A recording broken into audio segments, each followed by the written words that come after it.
하나님 말씀 봅니다. 갈라디아서 6장 1절에서 5절 말씀입니다. 한 절씩 계속해서 보고 읽고 듣도록 하겠습니다. 제가 먼저 1절 봉독합니다. 형제들아, 사람이 만일 무슨 범죄한 일이 드러나거든 신령한 너희는 온유한 심령으로 그러한 자를 바로잡고 너 자신을 살펴보아 너도 시험을 받을까 두려워하라.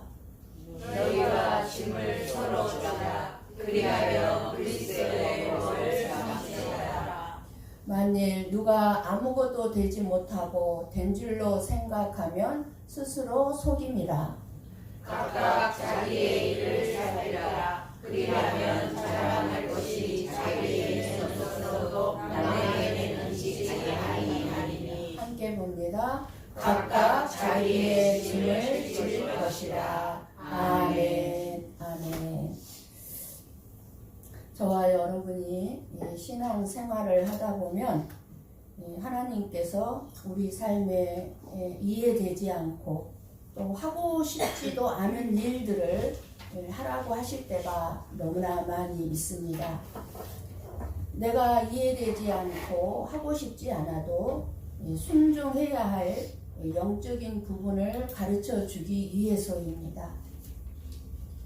지금 이 세상이 어떻게 돌아가고 있는지 뉴스를 보다 보면 세상 어떤 나라든지 또 모든 어떤 사람이든지 간에 재앙과 전쟁과 물가 상승으로 인해서 너나 할 것 없이 전부 다 살기가 어렵다고 아우성들입니다. 그 가운데에 하나님을 믿는 자들도 함께 어려움을 당하면서 살아가고 있습니다. 하나님을 믿는 자라고 해서 우리가 이렇게 예배 자리에 나와서 예배를 드린다고 해서 어려움이 없는 혜택이 있는 것도 아니고 우리도 같이 어려울 수밖에 없고 세상에 지진이 오고 태풍이 불면 우리도 그 지진을 맞고 태풍을 맞을 수밖에 없습니다. 하나님을 믿는 자라고 해서 특별하게 태풍이 우리 집을 비껴가고 지진이 우리 집을 비껴가기를 기대한다면 그것은 너무너무 이기적이고 자기 중심적인 생각이라고 할 수밖에 없습니다. 내가 이해되지 않고 그렇다 할지라도 저와 여러분에게 허락하신 환경, 나는 언제까지 이렇게 살아야 됩니까? 이해되지 않을 때가 많이 있지만 그러나 나에게 주어진 그 환경에 우리가 순종해야 할 영역이 있음을 가르쳐 주고 있다는 사실입니다. 하나님을 믿는 자라고 해서 특별히 우리들에게 어떠한 혜택이 주어지는 것이 없습니다. 그래서 우리의 인생이란 태어나서 죽을 때까지 우리는 다 똑같이 이 세상에서 살아가게 되어 있습니다. 믿는 자나 안 믿는 자나 똑같이 살아가게 됩니다. 세상에서 일어나는 모든 고통과 어려움은 믿는 자인 저와 여러분도 함께 겪으면서 살아가고 있는 것입니다. 하나님은 하나님을 믿는 특별한 사람들만 특별한 고통과 어떤 어려움에서 건져 주시는 분이 아니십니다. 오해하지 마세요. 하나님. 물론 하나님의 뜻이라면 얼마든지 모든 고통 가운데서 건져 주실 수 있습니다. 건져 주시기도 합니다. 그러나 저와 여러분은 그러한 기복신앙을 가지고 하나님을 믿는 것은 믿음이 아닙니다. 나는 하나님을 잘 믿으니까 나는 반드시 고통에서 건져 주실 거야. 나만을 위해. 그건 믿음이 아니에요. 왜냐하면 그런 기복신앙을 가지고 하나님을 믿는다는 것은 진리이신 그리고 우리의 생명이신 예수님에게 관심이 있는 게 아니에요. 오직 나에게만 관심이 있는 거예요. 나에게. 내 삶의 편안함과 내 자신의 유익만을 위해서 하나님을 찾는 결과인 거예요. 예수님에게 관심이 있어서 생명 주신 그 예수님이 너무 좋아서 그 예수님을 찾는 것이 아니에요. 복이란 내가 복을 받고 싶다고 해서 복을 받게 되는 것이 아닙니다. 다 우리 복 받고 싶죠. 복 받기 싫어하는 사람 있습니까? 그지만 받지 못하는 거 왜 그래요? 내가 받고 싶다고 해서 받게 되는 게 아니기 때문이에요. 우리의 복은 진리이신 예수 그리스도가 믿어질 때 주어집니다. 어떻게 사는 것이 올바른 삶인가? 라는 나의 인생의 올바른 길을 알았을 때 그때 진짜 복을 누릴 수 있습니다. 내가 어떻게 살아야 될까? 하루하루 주어진 삶 그냥 무의미하게 보내야 될까? 나만을 위해서 살아야 될까? 나에게 생명 주신 주님을 위해서 살아야 될까? 진리가 너희를 자유케 하리라는 말씀과 같이 진리이신 예수 그리스도를 우리가 복으로 알고 무거운 짐으로부터 내 마음이 자유로울 때 복을 복으로 알고 복된 삶을 살 수 있다는 것입니다. 그런데 많은 성도들이 복을 누리고 있으면서도 자기가 지금 복을 누리고 있는 걸 몰라요. 복을 복으로 몰라요. 오늘 대표기도도 했지만 작은 것 가진 거 소중히 여길지를 몰라요. 내 보기에 보잘것없고 지극히 작은 것이라 할지라도 그게 나에게 엄청난 복인데 그 복을 복으로 몰라요. 저와 여러분에게 복은 예수 그리스도인 줄 믿습니다. 아멘. 사람이 왜 복을 받지 못하고 멸망당하는지 알고 있습니까? 왜 수많은 사람들이 복을 받지 못하고 멸망 길로 떨어지고 있습니까? 복을 주는 말씀이 없어서 멸망당하는 것입니다. 여러분이 이 자리에 앉아서 예배를 드린다는 것은 엄청난 복입니다. 말씀을 듣는다는 것이 엄청난 복입니다. 왜요? 멸망당하지 않는 길을 인도하고 있기 때문입니다. 뭐가요? 말씀이. 복이 되는 말씀이신 예수님이 저와 여러분의 삶을 이끌어가는 삶이야말로 복된 인생입니다. 우리 인생에 끊임없이 찾아오는 고난이 있습니다. 어려움이 있습니다. 질병이 있습니다. 시험거리가 있습니다. 있을 때 해결하는 방법을 찾아야 되겠지요. 그 해결하는 방법은 고난이나 고통이나 그 시험을 통해서 나에게 고난이 있고 시험거리가 있을 때에 그것을 붙잡고 내가 깨달아야 할 것이 무엇인가를 찾아야 하고 그리고 내가 내 손에서 내려놓아야 할 것이 무엇인가를 찾는다면 고난과 고통과 어려움과 시험거리가 복이 됩니다. 그게 해결하는 방법이에요. 그럴 때 고난 속에서 복된 인생의 길을 가면서 평안함을 찾게 되고 행복한 삶을 살아갈 수가 있게 되는 것입니다.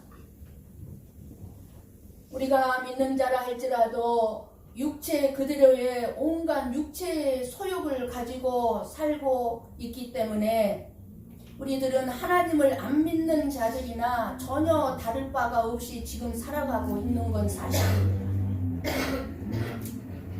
그런 우리들에게 하나님은 안 믿는 자들처럼 육체의 소욕을 따르지 말고 성령의 열매를 맺으라고 말씀하시니 우리들은 끊임없이 갈등과 내면의 싸움 속에서 하나님의 뜻을 이해할 수 없어도 하고 싶지 않아도 순종하게 될 때 우리가 복을 누릴 수 있다는 것입니다. 용서하라고 그러는데 용서하고 싶지가 않아요. 그런데 왜 용서하라고 하냐고요, 하나님이. 복을 주시려고. 순종하면 복을 주시려고. 이해하지 못하고 순종하고 싶지 않아도 순종하면 복을 주시려고.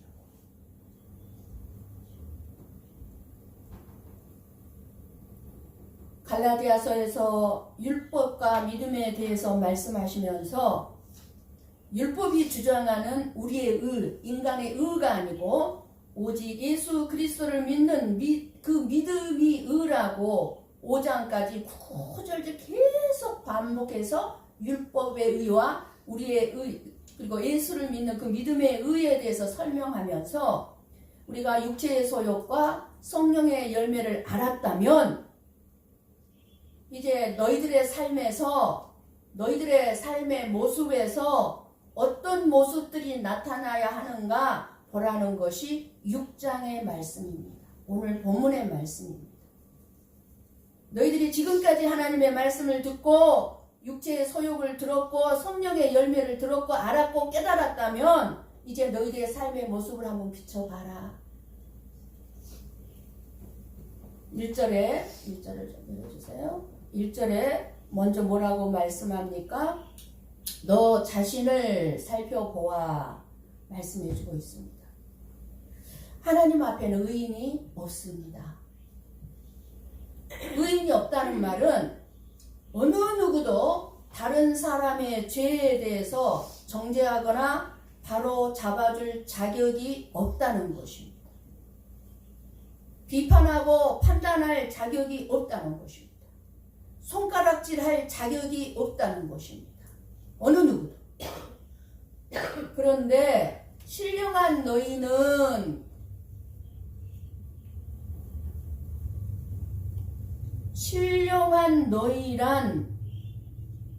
무엇을 말합니까? 신령한 너희는 성령의 인도를 따라 사는 성령의 인도를 따라 사는 너희는 범죄한 일이라는 것은 연약해서 실수하거나 모르고 짓는 죄를 말하는데 그렇게 범죄한 자를 바로잡고 어떤 사람이요? 성령의 인도를 따라 사는 너희들은 온유한 심령으로 그러한 자를 바로 잡아줘야 된다는 것입니다. 그런데 무엇보다 먼저 너 자신부터 한번 살펴봐라.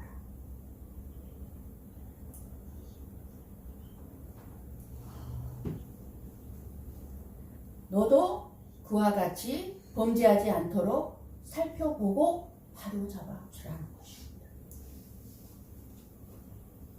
성령은 우리가 죄를 짓지 않도록 강력하게 막아주시기 위해서 우리 안에 계신다면 얼마나 좋겠습니까? 그럼 죄 질 사람 아무도 없죠. 내가 누구 흉을 보려고 그러는데 성령이 내 안에서 내 입을 콱 틀어 막아버려요.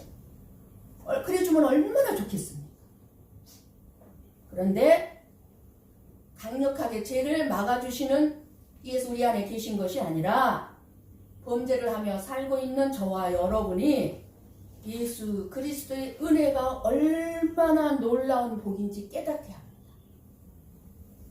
우리가 죄를 짓고 돌아서서 성령님께서 너 또 죄 졌지. 그런데 그런 너를 예수님이 사랑해서 그 예수님이 너의 죄 때문에 십자가에서 죽으셨어. 예수님의 은혜를 깨닫게 하는 거예요. 예수님의 은혜를 깨닫게 하기 위해서 오신 분이 성령님이기 때문에 우리의 연약함을 통해서 내가 얼마나 못된 죄인인가를 알게 하고 오직 예수 그리스도만을 믿게 하시는 것입니다. 막아주면 좋을 텐데 죄 짓지 못하도록 죄를 짓도록 내버려 두셨다가 너 얼마나 완악한 죄인인지 네 자신을 한번 봐라.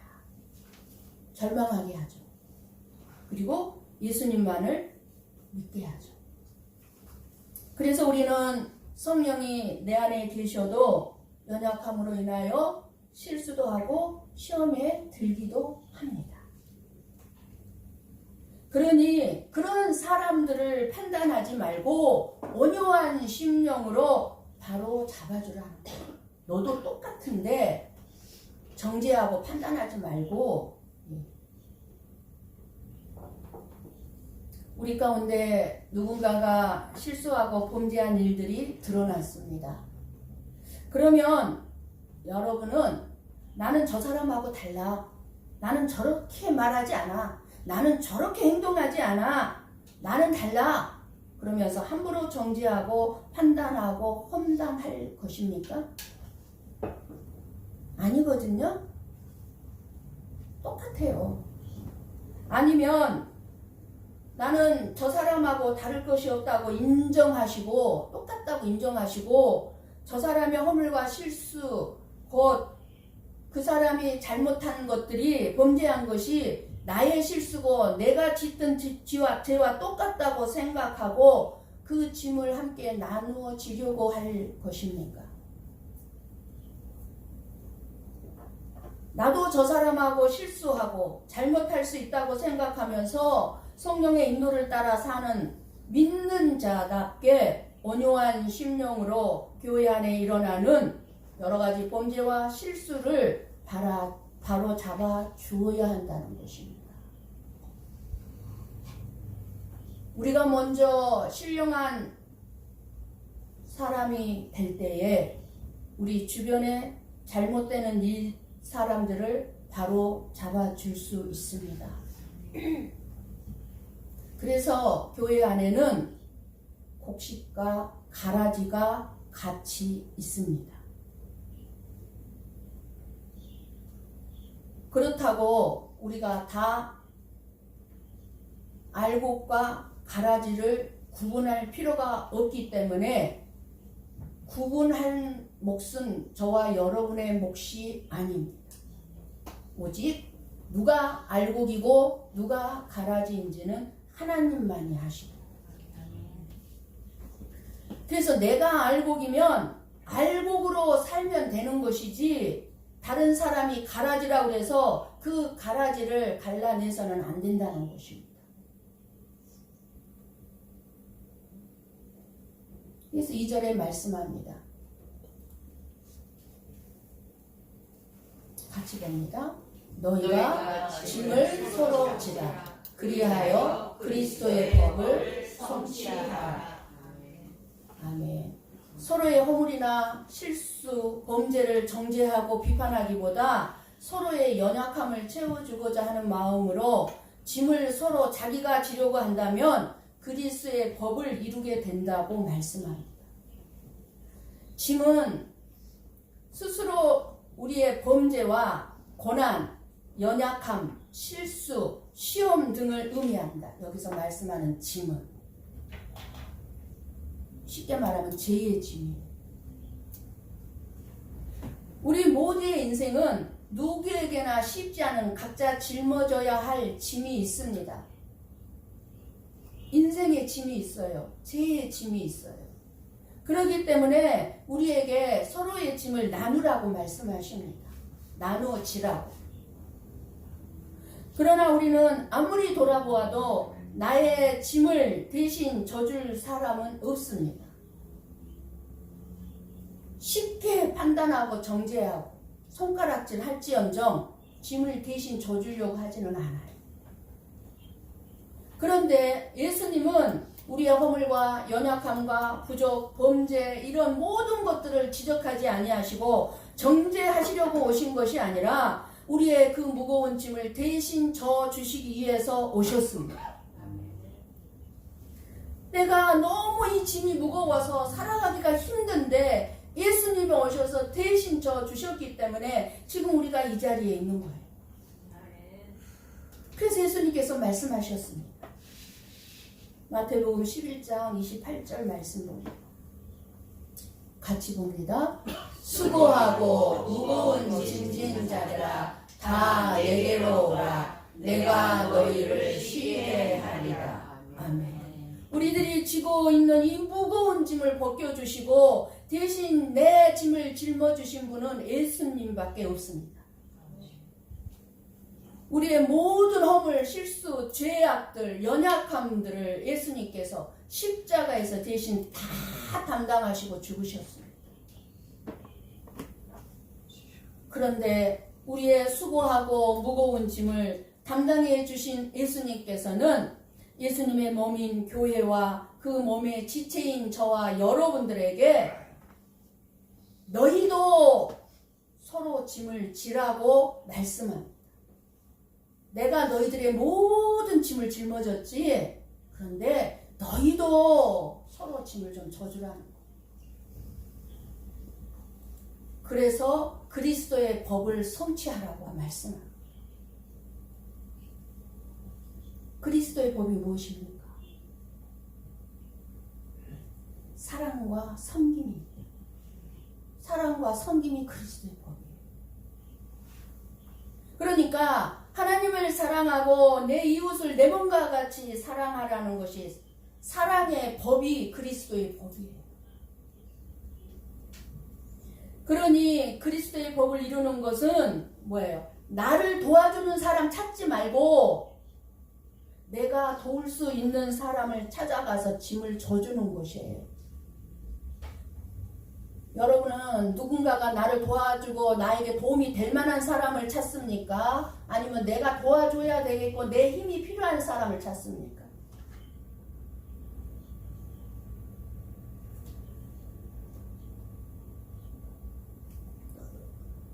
우리가 사랑을 가지고 짐을 져줄 때 우리들의 삶은 그때야 변화된 모습으로 성령의 열매가 맺히는 것입니다. 3절 말씀은 3절은 우리가 서로의 짐을 져주는 데 있어서 경계해야 할 위험성을 말씀해 주고 있습니다. 내가 찾아가서 다른 사람의 짐을 져줬을 때 조심해야 될 거예요. 말씀하는 거예요. 조심해야 될 거예요. 찾아가서 도와줬다는 자기 스스로 된 줄로 생각하는 거예요. 그러지 말라는 거예요. 만일 누가 아무것도 되지 못하고 된 줄로 생각하면 스스로 속입니다.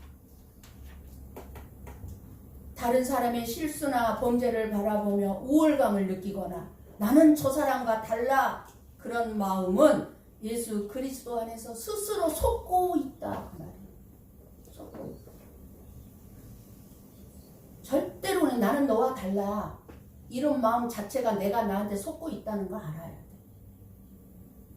네 삶을 보니까 나는 그렇게 안 살거든. 아니었거든요. 방법은 달라도 그렇게는 안 살아도 다른 제약된 삶을 살고 있잖아요. 똑같은 제약된 삶을 안 살아도 다른 제약된 삶을 살고 있죠. 똑같아요. 우리 모두는 다. 그러니까 스스로 속는 거예요. 그러니까 교만하지 말고 항상 겸손한 마음으로 다른 사람의 짐을 져주라는 거예요. 되지도 못하고 된 줄로 생각하는 교만한 사람은 언제나 다른 사람을 탓하고 불평하고 원망하고 비판하고 정죄하고 험담합니다. 자기는 다 된 줄 알아요. 자기는 착하대. 맞아요. 저도 착하거든요. 근데요. 하나님 앞에서 보면 나같이 악한 여자는 없더라고요. 연은을 쓸 수가 없어서 여자라고 그러는데 나같이 악한 자가 없더라고요. 나같이. 우리 다 악한 자예요. 불평, 원망, 비판, 험담으로 인해서 다른 사람의 삶뿐만 아니라 내 자신의 삶도 스스로 힘들게 합니다. 여러분, 다른 사람 험담하면 여러분 마음이 편안하십니까? 결코 편안하지 않아요. 그러면 그 험담을 들은 사람은 편안할까요? 역시 편안하지 않아요. 똑같아요. 하는 사람이나 들은 사람이나 다 편안하지 않은 거예요. 똑같이 고통스러운 거예요. 힘든 거예요. 그러니까 하지 말라는 거예요. 저 사람의 연약함이나 실수는 곧 나의 연약함이요. 실수일 수도 있다는 사실 앞에 다른 사람의 실수를 보면서 나 자신을 살피고 두려워하는 사람들은 절대로 다른 사람을 비난하지 않는다는 것입니다. 정죄하지 않고 그 허물을 덮어주고 감싸 안아주면서 그 사람이 일어설 수 있도록 짐을 나누어 주는 것입니다. 인간관계에 있어서 상대방이 나를 이해해 주기를 바라면 내가 먼저 상대방을 이해해 줘야 하고, 상대방이 나를 믿어주기 바라면 내가 먼저 상대방을 믿어줘야 할 것이고, 상대방이 나의 허물을 덮어주기를 원한다면, 용서해 주기를 원한다면 내가 먼저 상대방의 허물을 덮어주고 용서해 줘야 할 것입니다. 내가 먼저 바라는 마음이 있다면, 사랑받기를 원한다면 먼저 사랑하십시오. 그래서 4절 말씀에 같이 봅니다. 각각 자기의 일을 살피라. 그리하면 자랑할 것이 자기에게는 있어도 남에게는 있지 아니하리니. 무슨 말씀이에요? 각각 자기의 일을 살피라는 말은 다른 사람의 잘못이 나에게도 같은 잘못이 있다는 말입니다. 그러니까 자기를 살피라. 똑같은 실수가 아니고 죄의 차이가 있을지 모르지만 우리는 다 같이 죄인이기 때문에 자기를 살피라. 때로 드러난 죄와 드러나지 않고 감추어진 죄의 차이가 있을 뿐입니다. 내가 말을 안 하고 있다고 해서 사람들은 내 마음속의 죄는 모르겠지요. 그러나 하나님 앞에서는 아니에요. 똑같아요. 감춰져 있을 뿐이지 사람 앞에. 하나님 앞에는 감춰질 수가 없어요. 그러니 다른 사람들과 비교하거나 다른 사람들의 행위만을 판단하기 전에 먼저 내 자신의 행위를 살펴보라는 것입니다. 나는 말을 어떻게 하고 있나? 내 말투는 좀 어떤가? 상대방이 듣기에 내 말투, 내 말이 좀 기분 나쁘고 상하게 한 건 아닌가? 먼저 나를, 상대방의 표정을 보고 내가 또 뭔가 말이 좀 듣기에 기분 나쁘게 했나 보다. 나를 살피라는 거 항상. 상대방을 탓하기 전에.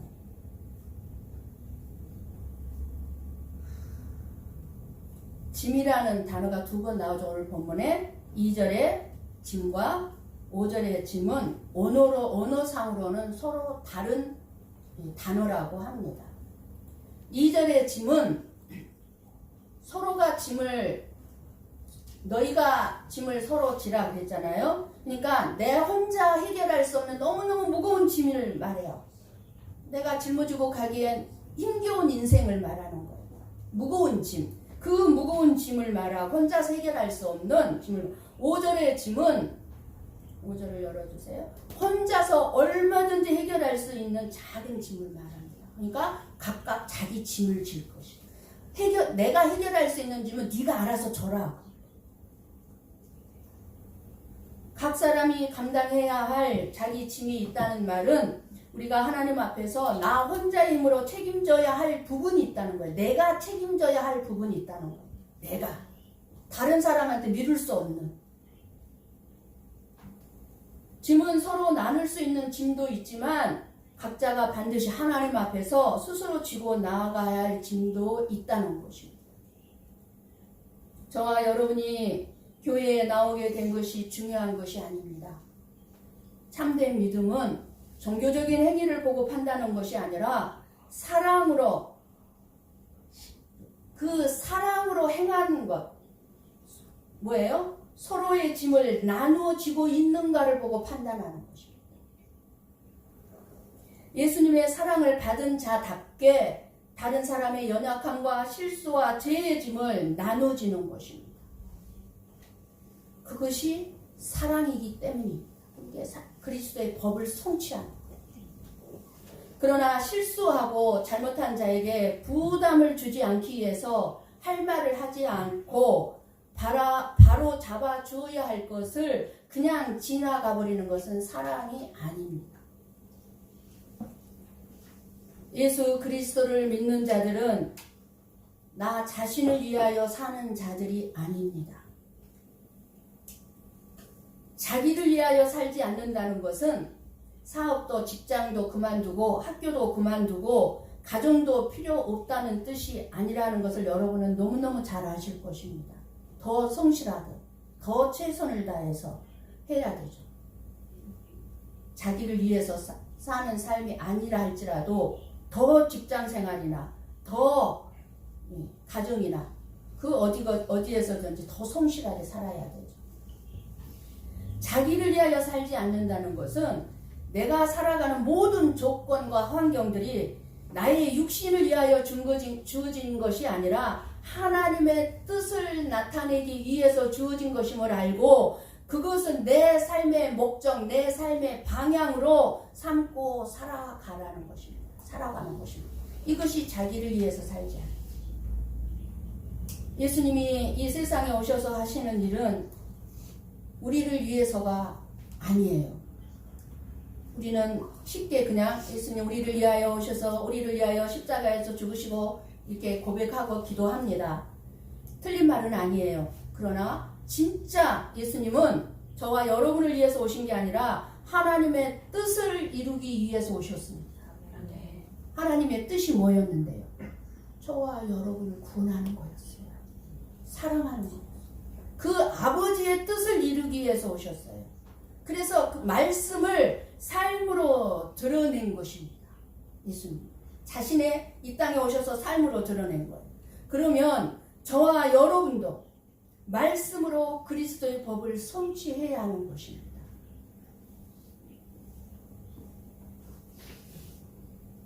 우리가 말로 예수님을 믿는다고 해서 그리스도의 법을 이뤘다고 하시는 것이 아니라 복음에 합당한 열매가 내 삶에 있는지 살펴봐라는 거예요. 다른 사람의 짐을 나누어 져주는 삶이 있는지 돌아보라는 거예요. 다른 사람의 짐을 져주는 삶이 전혀 없고 그저 나만 살기 위해서 바쁘고 그저 내 삶만을 위해서 불평하고 원망하고 그러고 있지는 않는지 돌아보라는 거예요. 마귀는요, 지식적으로 알고 있는 것을 믿음이라고 믿게 하지만 말씀은 생명이기 때문에 생명이 있으면 삶의 열매가 열리게 되어 있고 생명은 자라게 되어 있습니다. 그래서 믿음은 여러분들이 말씀을 들으면 들을수록 여러분들의 믿음은 날마다 자라게 되어 있어요. 제가 말씀을 준비하면서 여러분들에게 감사한 것은 여러분들이 교회를 이동하지 아니하고 그저 한 자리에 그저 고베 성모교회다 코 박고 목 박고 다 모든 것을 다 내려놓고 고베 성모교회를 지키는 거예요. 이것은 무엇을 얘기하냐면 꾸준한 일관성 있는 말씀을 계속해서 하나님으로부터 들었다 그 말입니다. 그러니까 여러분의 믿음이 자랄 수밖에 없다. 너무너무 감사합니다. 여러분들이 이 교회 저 교회 맨날 옮겨 다녀서 봐요. 이쪽 교회 같은 이렇게 이쪽 방향으로 말씀을 전하다가 이쪽 교회 가면 또 이쪽 방 뒤죽박죽 믿음이 자라겠습니까? 아니요. 전혀 자라요. 단일한 만화교회. 말씀으로 나타나지 않는 믿음을 귀신의 믿음이라고 하고 죽은 믿음이라고 해요. 귀신도 믿음이 있는데 지식적인 믿음이 있고 죽은 믿음이 있어요. 귀신에게 믿음이 있습니다. 귀신이 믿음 없는 거 아니에요. 지식적인 믿음이 있어요. 하나님 알아요. 예수님 알아요. 귀신 알아요. 근데 무슨 믿음이에요? 죽은 믿음. 행함이 없는 믿음은 죽은 믿음. 행함이 없는 믿음은 죽은 믿음. 행함은 믿음에 의해서 일어나는 것이고 믿음은 예수님이 우리에게 선물로 주시는 거예요.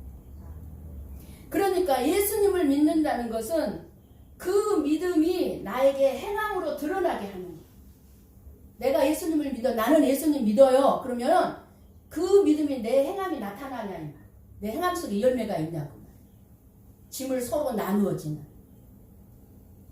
그래서 4절 말씀은 일한 것을 자랑하라는 의미가 아니라 하나님 앞에서 자랑이 되는 자는 언제나 다른 사람을 위해서 자기 할 일을 찾아다니는 사람이라는 것을 말씀해주고 있는 거예요. 다른 사람을 위해서 내가 도와줄 거 없을까? 짐을 좀 거들어줄 거 없을까? 그래서 5절에 각각 자기의 짐을 질 것임이니라 말씀합니다. 오늘 하나님께서 저와 여러분에게 말씀하시는 것은 그리스도의 사랑 안에서 서로 돌보고 서로의 짐을 나누어주고 겸손하게 살아라는 것입니다. 우리는 다 함께 천국을 향해서 한 걸음 한 걸음 나아가고 있고 예수 그리스도 안에 있는 형제요 자매들입니다. 피를 나눈 형제 자매보다 예수 그리스도 안에서의 형제 자매가 더 진하고 깊고 사실입니다. 내 한 부모 밑에서 태어난 형제 자매라 할지라도 예수 그리스도를 믿지 않으면 갈 곳이 틀려요. 방향이. 한 사람은 천국, 한 사람은 지옥. 그러나 예수 그리스도 안에서 형제된 저와 여러분은 갈 곳이 딱 똑같아요. 한 곳이에요. 그러니 다른 사람의 실수와 허물이 보일 때에 성령의 인도함을 받는 우리는 온유한 마음으로 피차 권면하고 내가 강팍해지고 완악해지지 않도록 항상 우리 자신을 살필 수 있기를 원합니다. 다른 사람의 행동이나 말을 통하여 나를 되돌아보고 내 말과 내 행동 되돌아보고 나를 살피는 중에 내 몫에 짐을 지고 다른 사람을 이해해주고 덮어주고 용서해주는 넉넉한 마음으로 살아라 말씀합니다. 그럴 때 저와 여러분의 마음속에는 나만의 감사, 나만이 느끼는 그 하나님을 향한 감사, 나만의 그 자랑거리, 누구한테 자랑할 이유도 없고 할 필요도 없지만 나만의 자랑거리가 하나님 앞에서 있게 되고 하나님을 기쁘시게 해드리는 것이고 나만의 자랑거리. 너 자신을 살피라. 그리고 무거운 짐은 함께 지고 내가 져야 할 짐은 스스로 져서 그리스도의 사랑의 법을 이루라고 하셨습니다. 우리 모두는 연약한 존재들이고 때로는 실수하고 죄를 지을 수도 있고 잘못을 저지를 수도 있고 넘어질 수도 있습니다. 시험에 들 수도 있습니다. 그러나 이 어려운 시대 우리가 같이 이 어려움을 겪고 살아가는 이 고통의 시대를 사는 저와 여러분들 예수 그리스도 안에서 우리는 서로 온유한 마음으로 붙잡아주고 서로 각자가 자기 자신을 살피면서 서로의 짐을 나누며 살아갈 수 있는 나누어 지며 살아갈 수 있는 저와 여러분이 될 수 있기를 주님의 이름으로 간절히 축원합니다. 기도하겠습니다.